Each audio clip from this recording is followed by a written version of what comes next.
안녕하세요. DJ 현희입니다. 오늘의 사연 시작해 보겠습니다. 가끔은 인생의 아주 사소한 우연이 우리가 믿고 살아온 모든 것을 단번에 뒤집어 놓기도 합니다. 내가 누구인지, 어디서 왔는지, 무엇을 위해 살아왔는지, 그런 근본적인 질문조차 다시 하게 만들죠. 지금까지 나를 지탱해온 진실들이 하나씩 무너지고 어쩌면 내 삶의 모든 것이 거짓이었다면 여러분은 그 순간 어떻게 하시겠어요? 저는 제가 겪은 그런 경험에 대한 이야기를 해보려고 합니다. 믿을 수 없지만 분명히 제 인생에서 실제로 일어난 이야기예요. 지금부터 시작해 보겠습니다.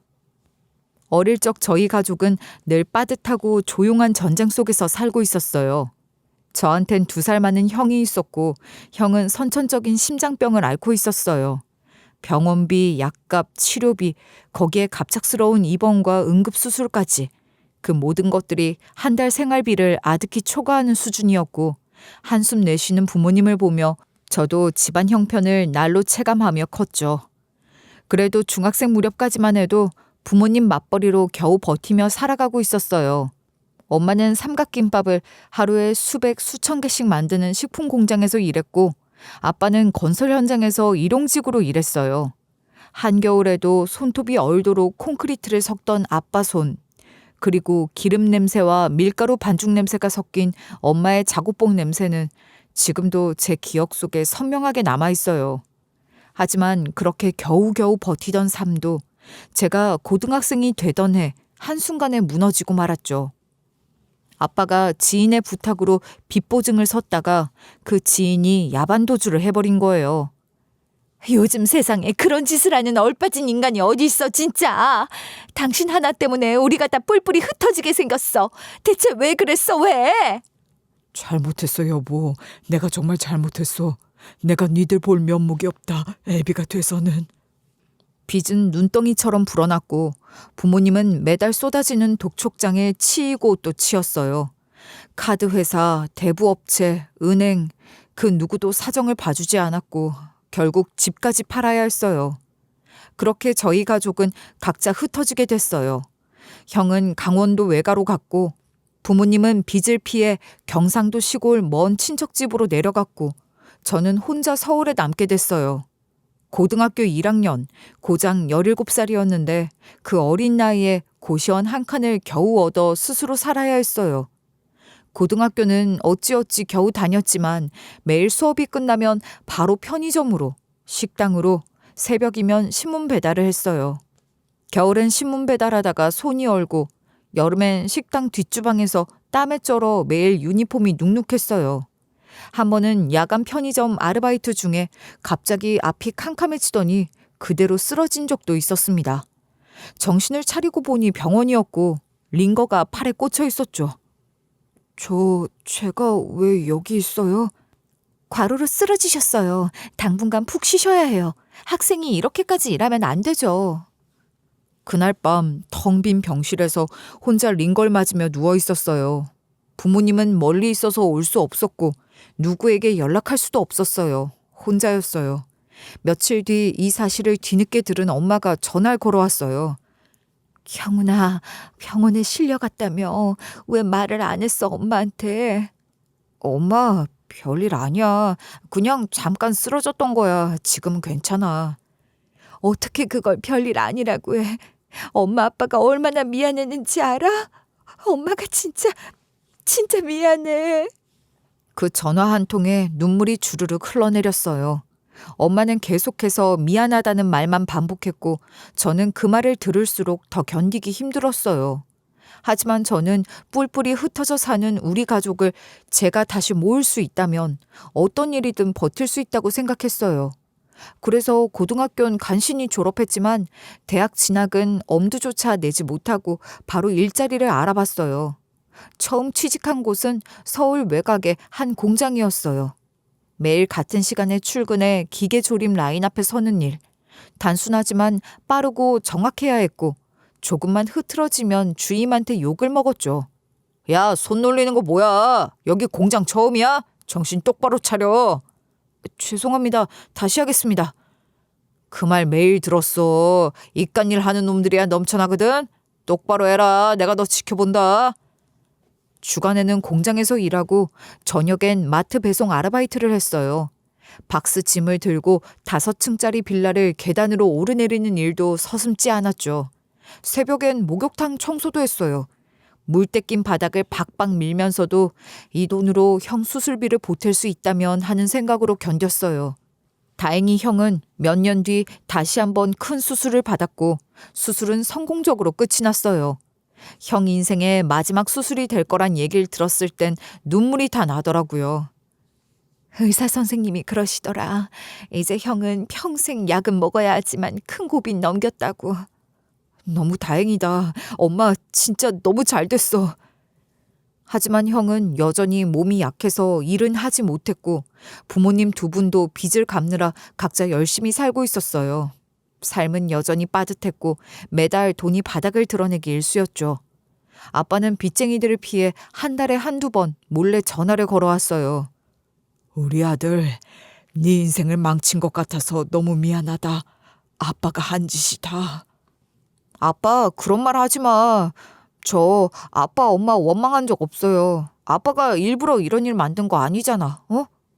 그 속에서도 저는 언젠가는 상황이 나아질 거란 희망을 놓지 않았어요. 공장 일을 마치고 편의점에서 컵라면 하나로 끼니를 때우며 언젠간 저희 가족이 다시 한 집에 모여 따뜻한 밥 한 끼 먹는 날이 오겠지 하고 생각했어요. 그런 마음으로 하루하루 버텼고 그렇게 살아간 저를 아무도 알아주지 않아도 괜찮았어요. 저는 그저 제가 할 수 있는 최선을 다해 살고 있었어요. 그렇게 하루하루를 치열하게 버텨내며 살아가던 중 저한텐 문득 한 가지 아이디어가 떠올랐어요. 처음에는 그냥 스쳐 지나가는 생각이었지만 어느 날 편의점에서 삼각김밥을 씹으며 스마트폰 화면을 멍하니 보다가 문득 이런 생각이 들었어요. 지역 농산물로 만든 건강한 반찬을 배달해주는 서비스 같은 거 없을까? 편의점, 배달 음식 이런 데 지친 사람들이 많다는데. 식품 공장에서 일할 때 봤던 아주머니들이 떠올랐어요. 점점 늘어나는 1인 가구와 혼밥족들, 그리고 그와는 별개로 손맛은 기가 막히지만 유통은 모르고 마케팅은 더더욱 모르시는 농사 짓는 할머니, 할아버지들, 반찬 만들어 파는 아주머니들. 한쪽은 집밥이 먹고 싶다고 말하고 한쪽은 농작물이 안 팔려 걱정이라고 하고 다른 한쪽은 반찬 만들 줄은 아는데 팔 데가 없다고 하니까요. 이 셋을 연결하면 어떨까? 혼밥 쪽이랑 농민분들 그리고 시장 반찬가게 아주머니들 서로의 니즈를 충분히 만족시킬 수 있지 않을까? 제가 식품 공장에 일하며 만난 농민들, 시장마트에 일하며 알게 된 사장님들께 물어가며 괜찮은 아이디어라는 확신을 갖게 되고 나니 이 아이디어를 아이디어에 머물게 두고 싶지가 않더라고요. 저는 본격적으로 앱을 만들어 보기로 결심했어요. 코딩이고 개발이고 일도 모르던 저였지만 그게 문제라면 배우면 되는 거니까요. 그때부터 제가 눈에 불을 켜고 뒤져본 게 바로 내일 배움 카드였어요. 국비 지원으로 앱 개발 강의를 싸게 들을 수 있었고 바로 등록했죠. 주간 공장에서 일하고 야간 일도 다 끝나고 집에 돌아오면 새벽까지 노트북 붙잡고 온라인 강의 듣고 따라하고 다시 눈 비비고 일어나 또 출근하는 생활이었어요. 코딩이라는 게 많이 배우고 머리 좋은 사람들만 하는 줄 알았는데 의외로 수학처럼 규칙이 있어서 익숙해지면 오히려 재미있었어요. 물론 처음엔 에러 한 줄 나오면 멘붕이었지만요. 왜 이게 안 되지? 아까는 되던 거였는데 저장은 했고 또 뭐지? 이런 거 하나 제대로 못해서 창업을 하겠다고 했냐 임경훈이 똘추야. 그렇게 삽질하고 무너지고 다시 일어나기를 계속 반복했어요. 서너 달쯤 지나니 앱 구조라는 게 대충 보이기 시작했고 그 무렵 고등학교 때부터 친하게 지낸 친구 하나가 연락을 했어요. 야, 너 요즘 뭐하냐? 밤에 연락도 안 되고 만날 시간도 없다며. 나 지금 앱 만드는 중이야, 배달앱. 배달앱? 네가? 내가 전에 말한 반찬 배달 아이디어 기억나지? 진짜 만들려고 공부 중이야. 근데 혼자 하려니까 미치겠어. 야, 역시 너다. 근데 앱은 혼자 만드는 거 아니야, 이 사람아. 혼자 하면 죽어. 나도 요즘 스타트업 관심이 있어서 이것저것 보고 있었거든. 개발은 못해도 기획은 좀 할 수 있어. 진짜? 진짜 같이 합류해서 맡아줄 수 있어? 그렇게 친구가 합류하면서 상황이 달라졌어요. 친구는 마케팅 기획, UI 설계 같은 걸 도와줬고 저는 여전히 개발에 매달렸어요. 물론 서로 싸울 때도 많았죠. 야, 이 화면 이쁘긴 한데 이대로 배달하는 사람들 볼 수 있을까? 가독성 좀 생각하라고. 형광색이 시선을 끌잖아. 시선은 끌어도 눈이 아프다고. 이게 앱이야, 아트야? 아, 알았어. 다시 고칠게. 근데 버튼은 그대로 둘 거야. 저거 내가 코드 쓸 때 진짜 공들였어. 야, 됐고. 지금 유저가 불편하면 고쳐야지. 너 만족하라고 만드는 거냐? 그렇게 티격태격하면서도 둘 다 진심이었기 때문에 계속 끌고 갈 수 있었어요. 아침엔 반찬 가게 아주머니들을 찾아다녔고 점심엔 앱 설계하고 밤엔 코딩하고 새벽엔 야간 알바. 어머님, 저희가 이런 앱을 만들려고 하거든요. 반찬 사진 몇 장만 찍게 해주실 수 있을까요? 아이고, 내가 그런 거는 몰라서. 그래도 네가 한다니 믿고 도와줄게. 사진은 어떻게 찍으면 되노? 이렇게요. 조명은 자연광이 좋고 이렇게 접시에 정갈하게 담아주시면 정말 예쁘게 나와요. 그렇게 협력한 반찬 가게와 농장이 처음엔 5군데, 나중엔 12군데까지 늘어났어요.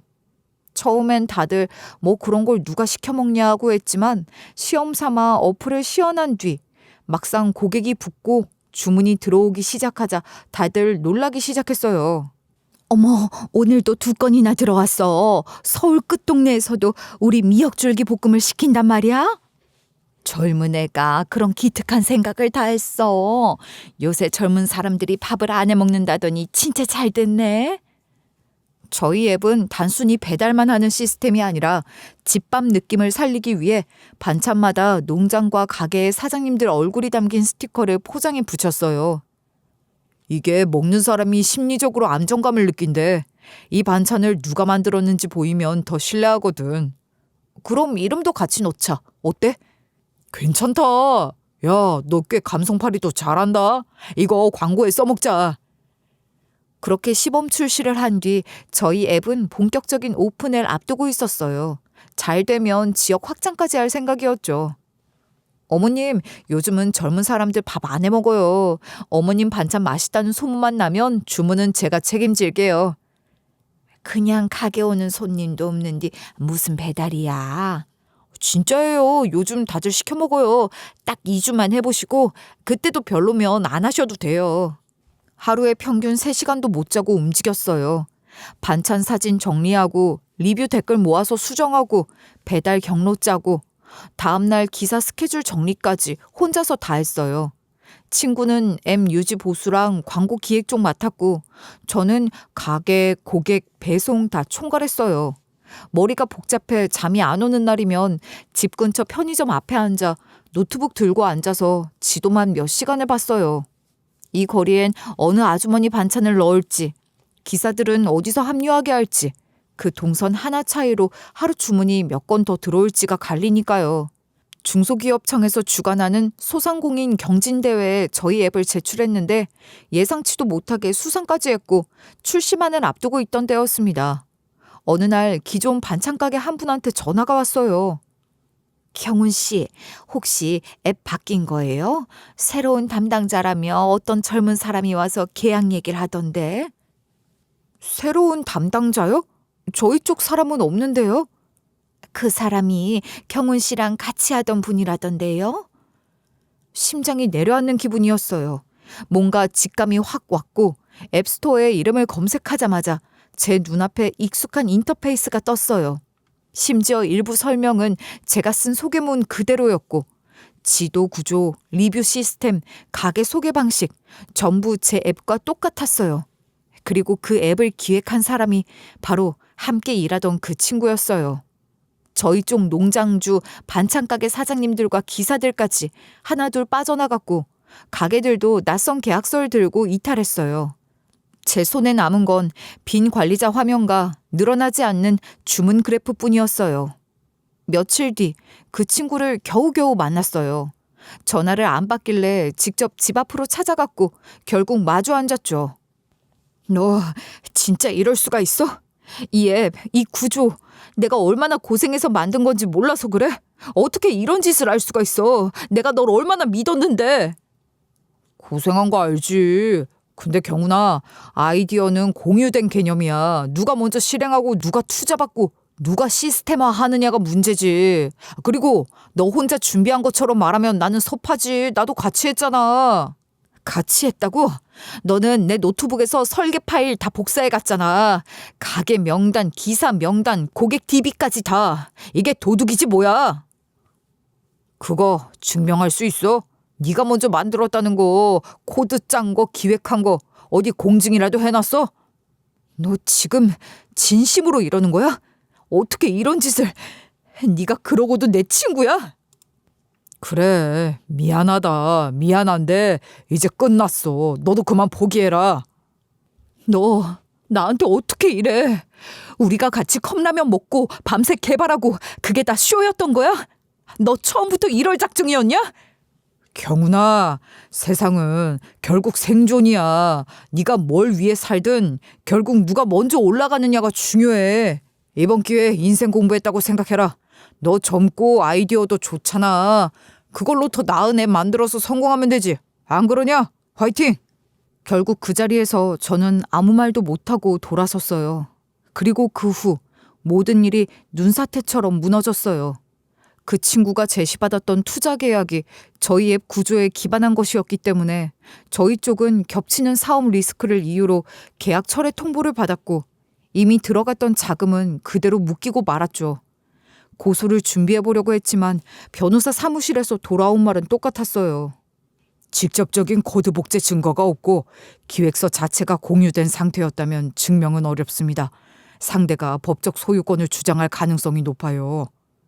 그럼 전 어떻게 해야 하죠? 이미 사용된 자금이 있고 수익이 없는 상태라면 지금은 고소보다 손해 최소화가 우선입니다. 그 말에 저는 주저앉을 수밖에 없었어요. 남은 빚도 모두 제가 떠안게 됐어요. 전기요금, 통신요금, 서버 유지비까지 밀리면서 수백만 원의 빚이 남았어요. 빚 액수 자체가 크진 않았지만 성공할 기회를 눈앞에 두고 빼앗긴 박탈감이 무엇보다 괴로웠습니다. 그날 이후 저는 완전히 무너지고 말았습니다. 아침에 눈을 떠도 일어날 이유가 없었고 핸드폰은 하루 종일 꺼두고 살았어요. 밥도 먹지 않았고 창문도 열지 않았어요. 다 무의미했어요. 그 힘든 시기에 저를 버티게 해준 유일한 존재는 결혼을 약속한 예비 신부였어요. 정말로 모든 게 무너졌던 그때 저한테 남은 유일한 사람이었고 단 한 사람의 손길이었죠. 잠 못 자고 가슴 졸이며 벽만 바라보던 날들에도 예비 신부는 매일 밤 전화를 걸어 다정한 목소리로 얘기해줬어요. 나는 네가 얼마나 성실한 사람인지 알아. 너만큼 노력한 사람 못 봤어. 다시 일어날 수 있어. 난 그렇게 믿어. 근데 이젠 다 끝난 것 같아. 진짜야. 너무 오래 버텼고 너무 많이 무너졌어. 끝난 게 아니야. 그냥 멈췄을 뿐이야. 그리고 넌 다시 시작할 수 있는 사람이야. 내가 옆에 있을게. 그러니까 우리 다시 일어서자. 할 수 있어. 그 말이 당시에 저한테 얼마나 큰 힘이었는지 몰라요. 하루하루 버틸 수 있었던 건 그 사람이 있었기 때문이었고 이대로 무너지면 안 된다고 스스로 다잡게 만들어줬어요. 예비 신부는 제가 혼자 있는 날이면 집 앞까지 찾아왔고 같이 밥을 해먹고 밤새 말없이 손을 잡고 있어줬어요. 그런데 그 관계 역시 오래가지 못했어요. 폐업하고 몇 달 정도 흘렀을 무렵 예비 신부가 갑자기 만나자고 하더니 저한테 파혼 이야기를 했어요. 전혀 예상하지 못한 말이었어요. 나 우리 결혼 다시 생각해봤으면 해. 뭐라고? 지금 뭐라고 한 거야? 우리 부모님이 계속 반대하시고 현실적으로 너무 어렵대. 현실? 현실은 언제나 어렵지. 나 지금 어려운 거 맞아. 근데 이거 다 이겨내보겠다고 버티고 있는데 갑자기 왜? 빚도 거의 다 갚아가고 있고 모든 상황이 더 좋아지고 있는데 왜? 미안해. 진짜 미안해. 근데 나도 더는 계속 이렇게만 살 순 없을 것 같아. 그게 전부였어요. 이유를 물어도 다른 말을 해달라고 해도 돌아오는 말은 딱 하나였어요. 우리 부모님이 반대하셔서 그 말만 반복했어요. 제가 뭐라고 해도 벽처럼 굳어 있었고 저는 아무 말도 할 수 없었어요. 만약 여자친구가 제가 빚을 지고 실패하자마자 헤어지자고 했다면 차라리 이해했을 거예요. 그런데 오히려 실패를 어느 정도 회복해갈 무렵 파혼하자고 하니 그게 더 이해가 안 됐고 오히려 더 힘들었어요. 끝내 저는 울지도 못하고 화도 못 냈습니다. 친구한테 배신당하고 이제 사랑까지 떠났구나 싶으니까 그 어떤 감정도 남지 않았어요. 무슨 감정이든 느끼기에는 이미 마음이 다 닳아 있었어요. 그날 이후 저는 진짜로 한 발자국도 집 밖을 나가지 않았어요. 휴대폰은 꺼두고 창문도 닫고 불도 켜지 않았어요. 낮인지 밤인지도 모르는 채 침대에서 멍하니 천장만 바라봤어요. 그 무렵 부모님은 빚쟁이들에게 쫓기고 계셨고 저는 서울에 혼자 남아 있었어요. 전화는 겨우 가끔 했지만 부모님한테까지 이 모든 걸 털어놓을 순 없었어요. 그때 제가 가진 전부는 가방 하나, 노트북 한 대, 낡은 침대 매트리스 하나였어요. 결국 전셋집은 빼고 보증금 일부만 겨우 건져서 반지하 원룸을 얻었어요. 한겨울이 다가오던 시기였고 방 안엔 햇빛이 들지 않았죠. 이대로 끝날 순 없지. 여기서 끝나면 진짜 아무것도 아닌 사람이 되는 거잖아. 그럴 순 없어. 내가 꼭 다시 일어나고야 만다. 저한테 남아있던 유일한 무기, 바로 앱 개발 능력이었어요. 비록 배신을 당해 빼앗겼지만 지난번 앱으로 저는 제 능력을 인정받았고 증명해낸 거잖아요. 전 이전보다 훨씬 차분해진 상태로 다시 노트북을 폈고 다시 처음부터 기획안을 짜기 시작했어요. 사업은 다시 할 수 없었지만 제가 가진 기술을 활용해 다른 방향으로 나가보자는 결심이 들었어요. 공모전을 찾고 스타트업을 지원하는 국가 행사들을 찾아다니기 시작했어요. 청년 창업 캠프, 사회적 기업 공모전, 앱 개발 아이디어 대회 같은데 계속 지원서를 넣었고 밤마다 기획서를 써내려갔어요. 당선이 되든 안 되든 상관없이 손은 계속 움직였죠. 실패해도 괜찮다는 생각이 드니까 오히려 두려움이 사라지더라고요. 어차피 밑바닥인데 여기서 더 떨어질 데도 없었으니까요. 그러면서도 생계를 위해 다른 방법도 찾아야 했어요. 앱으로 언제 대박이 날지 모르니 먹고는 살아야죠. 당시 제 손에 남아있는 유일한 자산이 바로 승용차였어요. 그 차로 뭘 할 수 있을까 고민하다가 택시 플랫폼을 알아보기 시작했어요. 일반 택시가 아닌 앱 기반의 호출 택시였어요. 자격 요건도 있었지만 알아보니 교육만 받으면 누구나 할 수 있었고 저는 바로 자격 교육을 받았고 차량을 정비해서 플랫폼에 등록했어요.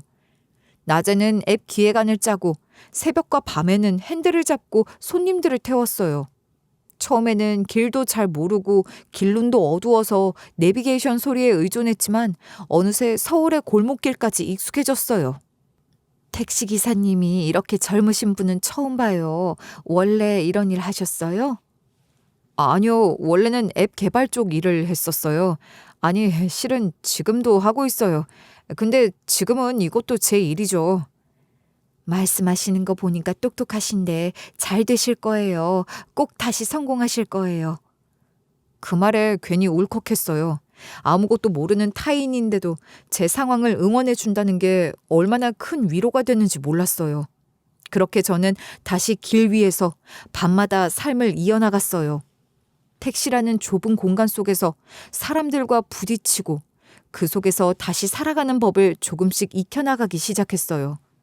그리고 그 사이에도 저는 끊임없이 새로운 앱 아이디어를 구상했어요.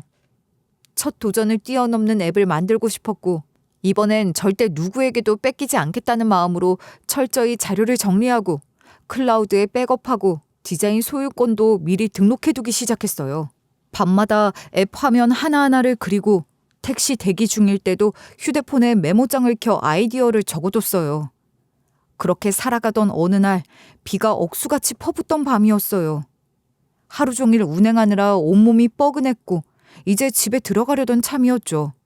핸들에 기대해 잠깐 눈을 붙일까 하다가 울리는 콜소리에 다시 정신을 차렸어요. 퇴근 시간대라 그런지 콜이 쏟아지고 있었고 저는 한적한 골목길에 정차한 상태에서 가까운 거리 호출 하나를 받았어요.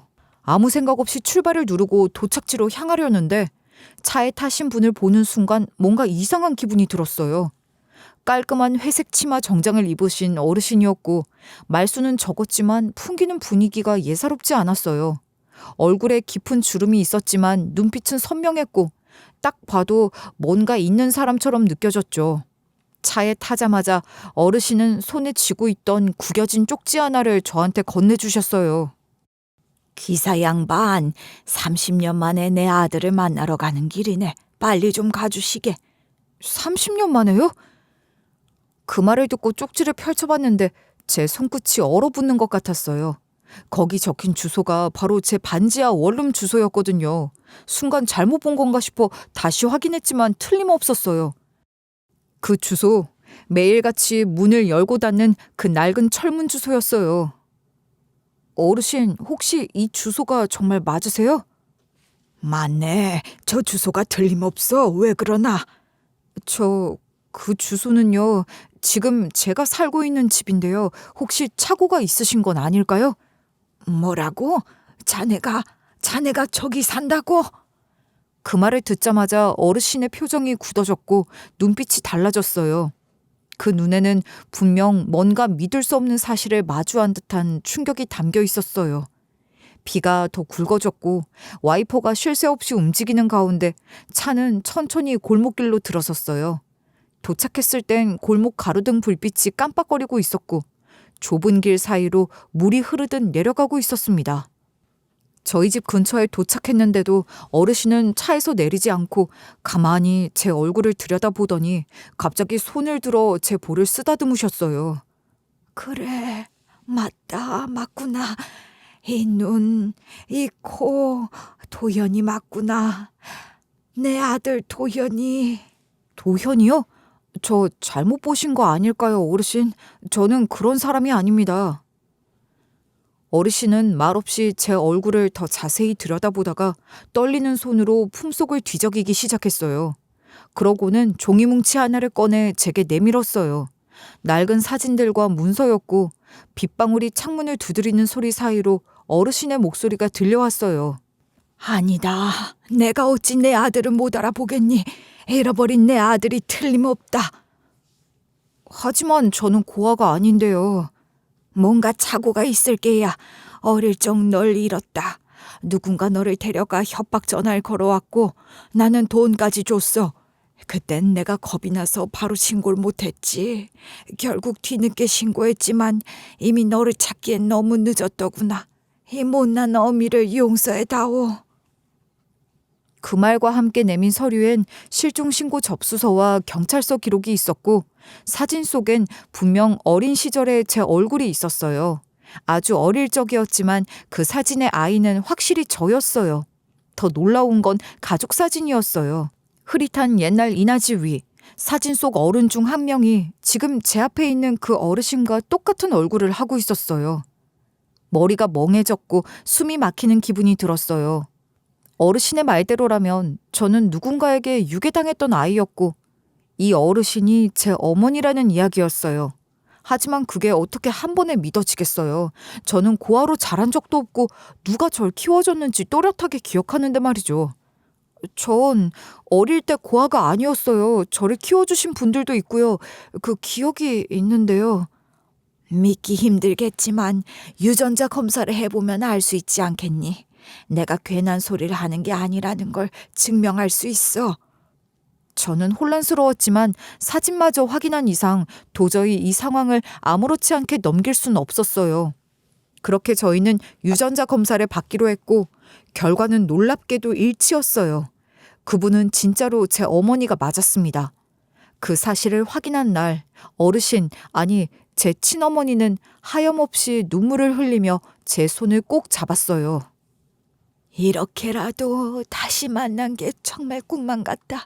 네가 살아서 여기 있어줘서 정말 고맙다.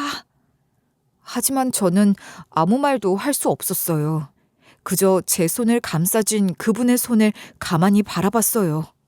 그런데 절 어떻게 찾게 되신 거예요? 그건 말이다. 사실 나는 사업체를 운영하며 청년 스타트업에 투자하는 일을 하고 있는데 네가 지원했던 공모전에 투자사로 참여하고 있었다. 네가 제출한 기획안 중에 부모가 아이 성장 기록을 남기는 앱이 있었지. 거기 네 사진이 실려 있더구나. 처음엔 눈을 의심했지. 그 사진 속 네 얼굴이 내가 잃어버린 우리 도연이 얼굴이랑 너무 똑같았거든. 믿기 어려웠지만 혹시나 하는 마음으로 찾기 시작했어. 그 말을 듣는데 소름이 돋았어요. 그 앱 기획안 안엔 어린 시절 제 사진이 들어가 있었고 저는 단지 어플 소개용 예시로 넣은 거였는데 그게 제 삶을 바꿔놓을 줄은 꿈에도 몰랐던 거죠. 어머니는 그 이후로 그 공모전 주최 측과 연락을 주고받았고 제 정보를 수소문해 결국 절 찾게 되었다는 거예요. 저는 그제야 그 말도 안 되는 사실을 받아들이게 되었어요. 나는 유괴된 아이였고 내가 알고 있던 부모는 내 진짜 부모가 아니었고 유괴된 뒤 전혀 다른 이름과 삶을 살아온 거라니 정말 받아들이기 힘든 충격이었습니다. 일단 저는 지금까지 부모라 믿고 살아온 사람들부터 찾아야겠다고 생각했어요. 어머니는 경찰에 바로 신고했고 자신이 가진 정보망을 총동원해 그들을 추적했어요. 경찰보다 한 발 앞서 어머니 쪽 정보원들이 그들의 소재지를 알아냈죠. 그 사람들을 보겠냐 물었지만 저는 따라가지 않았어요. 솔직히 얼굴을 마주할 용기가 없었거든요. 며칠 후 어머니는 그들과의 대화를 녹음한 파일과 함께 관련된 서류와 사진 몇 장을 가져오셨어요. 그리고 그 자리에서 저와 마주 앉아 그날 들은 이야기를 들려주셨어요. 정말 참담하구나. 내가 감히 상상도 못했던 일이었어. 널 그렇게 만든 사람들이, 네가 그렇게 헌신했던 사람들이 그런 인간들이었다니. 뭐라고 하던가요? 처음 널 데려간 건 돈 때문이었대. 그땐 그들 형편도 정말 바닥이었고 병든 아들이 있었고 어떤 계기로 너를 데려갔는지 말 안 했지만 널 데리고 얼마 안 있어 협박 전화를 걸고 돈을 받아냈다더라. 근데 문제는 그 다음이야. 네가 혹시나 자기네 얼굴을 기억할까 봐 겁이 났대. 그래서 경찰엔 신고도 못하고 계속 도망다니다가 그 병든 아들의 심장이 언제 멈출지 모르니 너를 심장 대용품쯤으로 쓰자는 계획을 세웠던 거야. 그 말에 저는 말문이 막혔어요. 정말 무슨 말부터 꺼내야 할지도 모르겠고 숨이 막혔어요. 내 인생이 그냥 누군가의 보험처럼 존재했단 사실이 너무 참담했습니다. 그 다음부턴 설명을 듣기도 싫었어요. 너무 역겨웠고 제 자신이 그렇게나 오랫동안 바보처럼 속고 살아왔다는 게 견딜 수 없었어요. 심지어 모든 게 거짓말이더군요. 어릴 적 우리 가족이 뿔뿔이 흩어져야 했다고 들었던 말, 내가 번 돈으로 형 병원비를 댔다는 그 말, 병원비와 생활비로 매달 보내던 돈, 전부 다 거짓이었어요. 형이 아팠던 건 사실이지만 그 외의 것들은 모두 거짓말 투성이었어요. 보증 따위 서준 적도 없었고 빚쟁이란 사람들은 존재하지도 않았던 겁니다. 제가 쓰러져 가며 밤샘 아르바이트에 파김치가 되어 보낸 그 돈들이 그 사람들의 유흥비에 쓰였다니. 저는 늘 제 부모님을 불쌍히 여겼어요. 선한 마음에 보증을 썼다가 빚을 지고 쫓겨다니는 가엾은 분들이라 생각했고 그래서 제가 더 성공해서 호강시켜 드리리라 결심했죠. 근데 그건 제 망상이었고 그들은 저를 한 번도 아들로 생각한 적이 없었어요. 그냥 이용가치 있는 물건이었을 뿐이에요. 그런데 그들이 저지른 건 거기서 끝이 아니었어요. 앱 사업을 할 때 제 아이디어를 훔쳐서 그대로 베껴낸 그 친구. 그 사건도 그 사람들과 연관이 있었던 겁니다. 미안하다. 너희 부모님이 와서 설득했어. 너한테 말하지 말고 그 아이디어 팔아서 돈 나눠 갖자고. 난 네 부모님들이 하신 말씀이니까 너한테 그렇게 큰 죄 짓는 건 아니라고 자위했던 것 같아. 지금 와서 생각해보니 그러면 안 됐던 건데. 그러니까 제 아이디어를 훔치고 제 삶을 송두리째 무너뜨리는 일, 그걸 그 사람들이 뒤에서 조종하고 있었던 거예요. 평생 갈 절친이라 친구를 꼬드겨서 배신하게 만들고 저한테 남아있던 마지막 자존심까지 철저하게 짓밟은 거죠. 거기다 파혼에까지 관여했다고 하더군요. 제가 정말 의지하고 사랑했던, 제가 힘들어질 때 끝까지 곁에 있어줬던 그 사람이 왜 갑자기 그렇게 돌아섰는지 그땐 이해할 수 없었는데 그것도 그 사람들이 뒤에서 움직였던 거였어요. 알고 보니 그 집안을 찾아 결혼하면 형의 수술비와 치료비를 모두 부담하라며 협박을 했다는 거예요. 경훈이 걔가 내 아들 수술비 생계 다 책임지고 있는데 결혼한다고 그만두면 우리 못 삽니다. 죽은 목숨이라고요.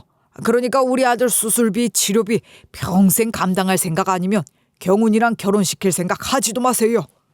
그렇게 매일같이 여자친구네 부모님을 협박하니 어느 부모가 자기 딸을 그런 사람들 집에 보내고 싶겠어요. 결국 파혼에 이르게 된 거죠. 이제 보니 제가 겪어온 그 모든 시련이 다 설계된 그림이었어요. 제 인생을 망가뜨리기 위해 모든 관계를 끊고 모든 희망을 앗아가기 위해 그들이 철저히 준비해온 시나리오였던 겁니다. 그날 이후 저는 아무것도 믿을 수 없었어요. 사람이란 존재 자체가 너무 두려웠고 제가 살아온 시간이 다 거짓 같았어요. 부모도 형도 친구도 연인도 저한테 남겨진 진실이란 건 없었고 그냥 남의 인생을 대신 살아온 허수아비 같았어요. 세상이 다 무너지는 느낌이었어요. 하지만 그렇게 끝낼 순 없었습니다. 절대 이렇게 당하고 끝낼 순 없었어요. 그 사람들이 저를 쓰레기처럼 버리려고 했다면 저는 반드시 인간답게 살아서 그들을 무너뜨려야 했습니다. 복수였을지도 모르죠. 아니요, 저는 그걸 복수라기보다 징벌이라고 생각했어요. 누군가는 그들에게 반드시 죗값을 묻게 해야 한다고요. 혼란을 겨우 추스른 뒤 저는 바로 어머니와 함께 경찰서를 찾았어요. 이미 유전자 검사를 통해 저는 실종된 아동과 동일인이라는 결과를 받은 상태였고 어머니가 확보한 여러 증거들이 넘쳐 있죠. 경찰도 유괴 사건으로 본격적인 수사에 들어가겠다고 말했어요. 정확히 당시 실종 접수된 아동이 맞습니다. 기록상으로도 동일하고 유전자 검사가 일치한 이상 이건 명백한 유괴 사건입니다. 수사를 바로 개시하겠습니다. 어머니는 그제야 마치 놓아선 안 되는 끈을 다시 잡은 사람처럼 조용히 고개를 끄덕였어요. 그리고 우리는 함께 지금까지 제 인생에 벌어진 모든 일을 정리해 나가기 시작했어요. 친구의 배신과 사업 아이템 도용 정황, 그 과정에서 제가 당했던 피해는 물론이고 모든 정보를 하나하나 수집해 경찰에 제출했어요. 어머니 쪽 인맥은 생각보다 광범위했고 실제 경찰보다 더 빠르게 그들의 통화 기록, 이메일 계정 복구, 심지어 사업 아이템에 대한 발표 시기와 유출 시점까지 일치하는 데이터들을 확보할 수 있었어요. 체포영장이 떨어진 날, 저는 어머니, 형사 3명과 함께 직접 그들이 살고 있는 집으로 향했어요. 막상 눈앞에 닿자 숨이 턱 막히는 기분이었어요. 저곳에서 제 10대와 20대를 책임졌던 부모란 사람들의 실체가 드러날 것이란 생각에 손이 떨릴 지경이었어요. 빚쟁이에 쫓겨다닌다던 그들의 집은 호화로웠습니다.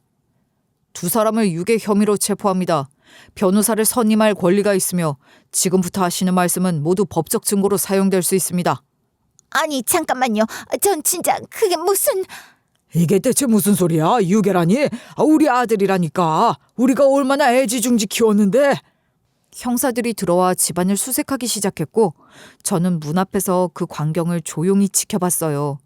그들이 처음엔 당황하며 부인했지만 유전자 검사 결과 복원된 문자, 계좌 내역, 그리고 어머니가 수소문에 찾은 과거 실종 신고서까지 정리된 자료 앞에선 더 이상 발뺌할 수 없었어요. 우린 우리 애처럼 키웠다고? 내가 뭐 너한테 못할 짓 한 거 있냐? 참 뻔뻔도 하시네요. 날 평생 노예처럼 부려먹곤. 노예라니. 누가 들으면 우리가 널 팩이라도 한 줄 알겠다. 이 뻔뻔한 인간들 같으니라고. 현장에서 경찰은 유심 칩과 메모리 카드 등을 수거했고 컴퓨터 하드디스크도 바로 확보됐어요. 내부 조사 결과 친구와의 이메일, 금융거래 흔적이 고스란히 남아있었고 그중 일부는 거래처 명단과 개발 정보가 첨부된 파일 형태 그대로 복구됐어요. 이 메일에 첨부된 게 맞습니까? 네, 저 문서 제가 직접 만든 겁니다. 다 제 손으로요. 친구한테만 보냈는데 거기서 바로 넘긴 거예요. 제 아이디어를 훔쳐 다른 기업에 판 거고요. 현장을 정리하는 동안 저는 한 걸음 물러서 그들의 집을 찬찬히 둘러봤어요. 낡은 외관과 달리 내부는 깔끔하게 정돈돼 있었고 고급 마사지 체어며 벽면 가득 꽂힌 와인병들, 브랜드가 적힌 쇼핑백까지 한눈에 봐도 사치의 흔적이 가득했어요. TV 옆엔 한 달 전 최신형으로 출시된 노트북이 켜져 있었고 제가 밤새 가며 만들어 쓰던 중고 태블릿과는 차원이 다른 물건이었어요. 그 순간 심장이 콱 내려앉는 기분이었어요. 이게 다 내가 보낸 돈으로 산 거군. 그게 아니야.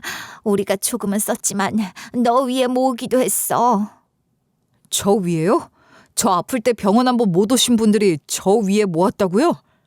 우리가 너한테 차마 말 못했던 거지. 그래도 우린 널 아들처럼. 그만하시죠. 아들처럼 키우셨다면서요. 근데 왜 제 인생을 망치셨는데요? 제 인생이 통째로 정체성을 부정당한 듯 했습니다. 알고 보니 내 평생이 그저 누군가의 탐욕으로 꾸며진 시나리오였다는 걸 깨달은 순간이었거든요. 그래도 저는 끝까지 그들의 모습을 눈으로 확인하고 싶었어요. 눈앞에서 경찰차에 태워져 가는 그 두 사람. 한때는 제게 가장 가까운 존재였던 그들이 수갑을 찬 채 외투에 얼굴을 묻고 탄 모습을 보면서도 저는 단 한 방울의 눈물도 흘리지 않았어요. 어머니는 그 옆에서 차분하게 상황을 지켜보셨고 경찰이 떠난 후 문을 나서는 저를 붙잡았어요. 이걸 끝이라고 생각하지 마. 넌 이제 겨우 시작점에 있어. 내가 다시 네 인생을 되찾을 수 있게 도와줄게. 차로 돌아가는 길, 머릿속이 너무 복잡했어요. 분명 눈앞의 일들은 현실인데 왜 이토록 비현실적으로 느껴지는 건지 모르겠더라고요. 하지만 한 가지는 확실했어요. 부모를 사칭한 그 유괴범들은 반드시 벌을 받게 해야 했어요. 저는 어머니의 도움을 받아 정식으로 고소장을 준비했고 유괴죄를 포함해 사기, 횡령, 명의도용, 개인정보 유출, 의료사기 협박 등 가능한 모든 죄목을 하나하나 고소장에 써내려갔어요. 그리고 그 친구 역시 공범으로 배신 이상의 죄값을 묻게 하겠다고 결심했죠. 이어진 재판 과정 중 법정에서 저는 그동안 마음에 쌓아왔던 말들을 전부 쏟아냈어요. 어떻게 조작된 가족을 연기하며 살아야 했는지, 어린 제가 어떻게 착취당하며 살아왔는지, 그들이 저에게 어떤 정신적 괴롭힘과 경제적 이용을 해왔는지 하나도 빠뜨리지 않고 이야기했어요. 세상 사람들 앞에서 그들이 부모라는 이름으로 어떻게 한 사람의 인생을 조작하고 부수며 이용해왔는지를 밝히기 위해서였어요. 눈물 한 방울 흘리지 않고 목소리 떨리지 않게 담담하게 말하려고 했고 실제로 저는 그날 단 한 번도 울지 않았어요. 그렇게 울고 후회하고 애원할 사람들은 저쪽이었으니까요. 재판장 가운데에서 저는 정면을 응시한 채 말했어요. 저는 저들을 부모라 부르지 않습니다. 저들은 저를 키운 게 아니라 사육했고 이용만 한 겁니다. 한 생명을 자식이 아닌 도구로 길렀고 사람으로 보지 않았습니다.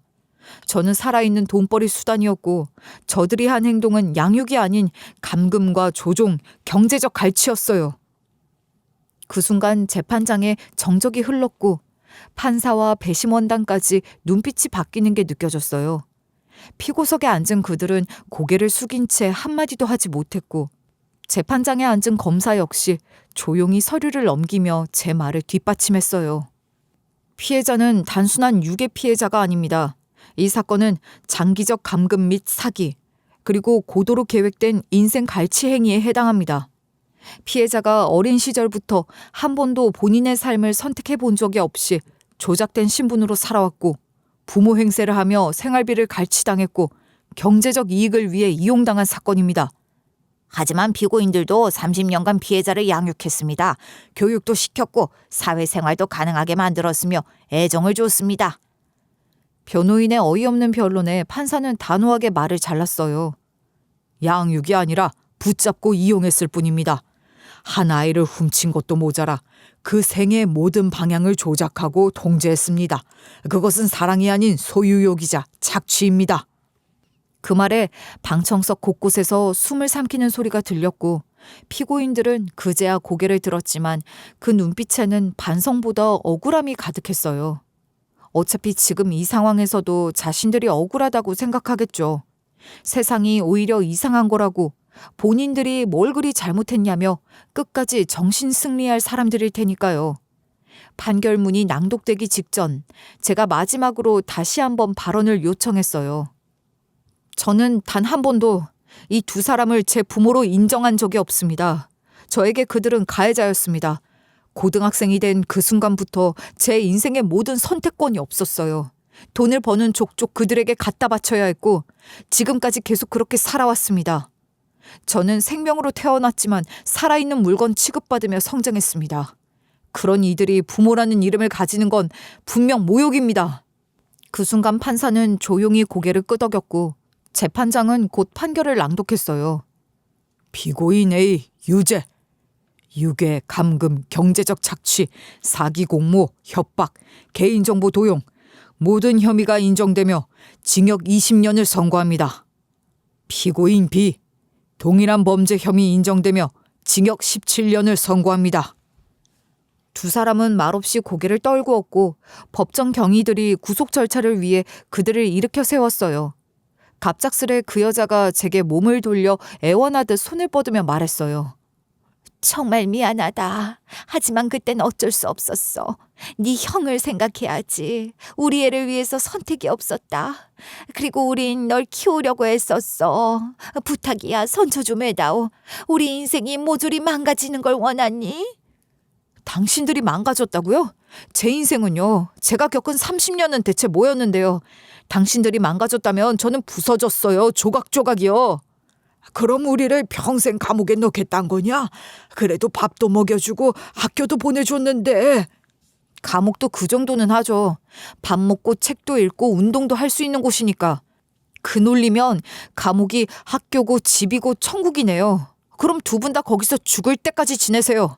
그들은 끝내 제 앞에서 다시는 고개를 들지 못했고 수갑이 채워진 채 법정 밖으로 끌려나갔습니다. 그리고 저는 곧바로 손해배상 청구에 들어갔어요.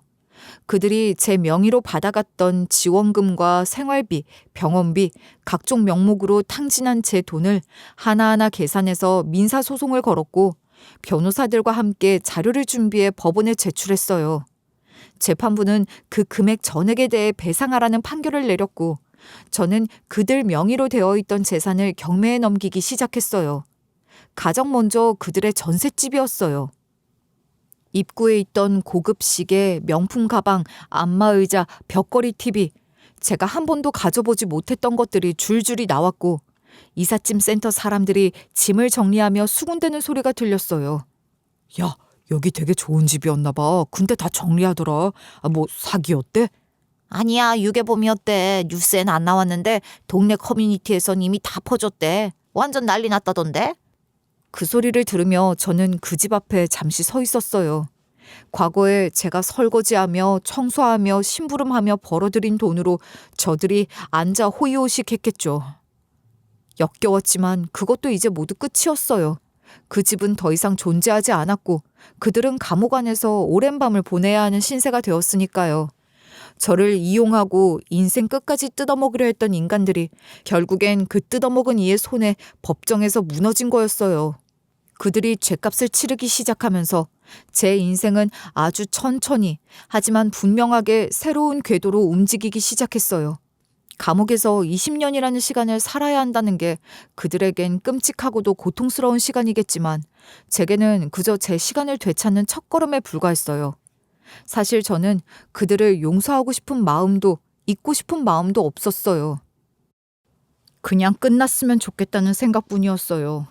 그들이 제 삶을 통째로 가지고 흔들던 시간은 이제 그들 인생에서 가장 치욕스러운 시간이 되었고 저는 그제야 비로소 숨을 쉬는 느낌이 들었어요.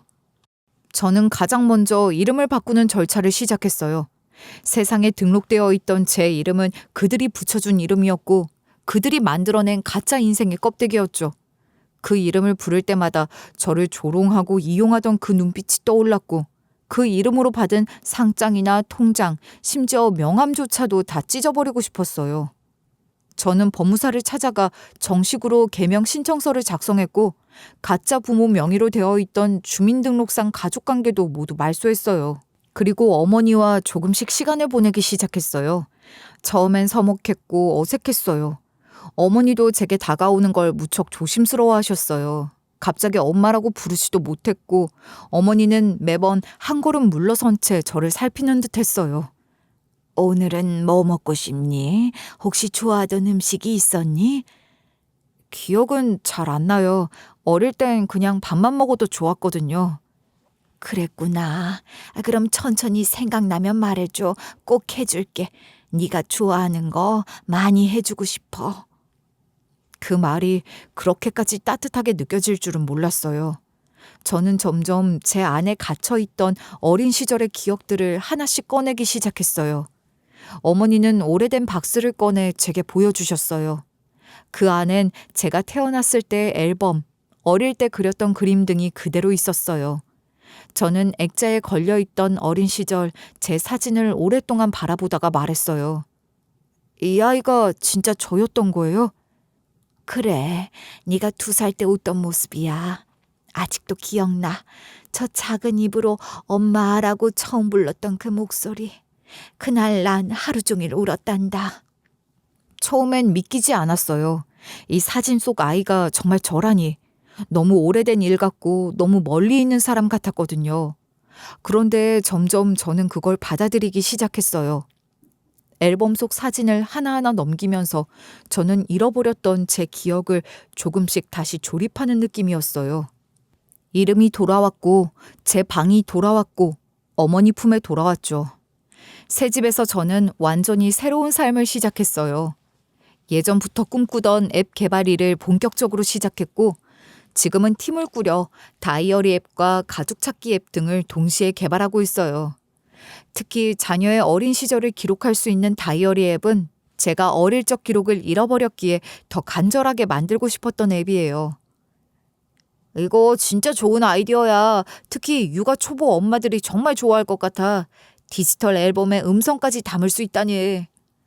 저도 어릴 적 목소리 하나라도 남겨져 있었으면 얼마나 좋았을까 싶어요. 그런 걸 만들어주고 싶어요. 또 다른 프로젝트는 잃어버린 가족을 찾아주는 앱이에요. 실종된 아이, 가출한 가족, 연락이 끊긴 지인을 다시 찾을 수 있도록 돕는 시스템이죠. 각종 행적과 장소 기반 데이터를 정리하고 공공기관과 협력해서 직접 연동하는 구조를 만들고 있어요. 제가 그 살아있는 증거이기 때문에 이 앱이 누군가에겐 인생을 되찾는 단서가 될 수도 있다고 생각해요. 저 같은 사람이 다시는 생기지 않게 하는데 조금이라도 도움이 되면 좋겠네요. 이제 더 이상 저는 더 이상 혼자가 아니에요. 제 곁엔 저를 진심으로 아껴주는 어머니가 있고 지켜주겠다고 말해주는 가족들이 있죠. 저는 과거를 절대 잊지 않을 거예요. 하지만 그 과거에 머무르지도 않을 거예요. 제 삶을 되찾았고 지금 저는 그 삶을 제 방식대로 제 손으로 다시 써내려가고 있으니까요. 아직 써야 할 장이 더 많고 만나야 할 사람들이 많고 할 일이 많아요. 그래서 저는 오늘도 그 새로운 삶을 향해 한 발 한 발 걸어가고 있어요. 저는 그 오랜 시간 동안 잃어버렸던 이름을 되찾았고 빼앗겼던 인생을 다시 제 손으로 되찾았습니다. 그 과정이 고통스러웠지만 끝내 저는 무너지지 않았어요. 지금 이 순간에도 어딘가에서 조용히 울고 있을 또 다른 누군가에게 이 이야기가 닿길 기도해 봅니다. 부당한 억압과 조작 속에서도 사람은 끝내 스스로를 구할 수 있다는 걸 부디 잊지 않으시길 바라며 들어주셔서 정말 감사합니다.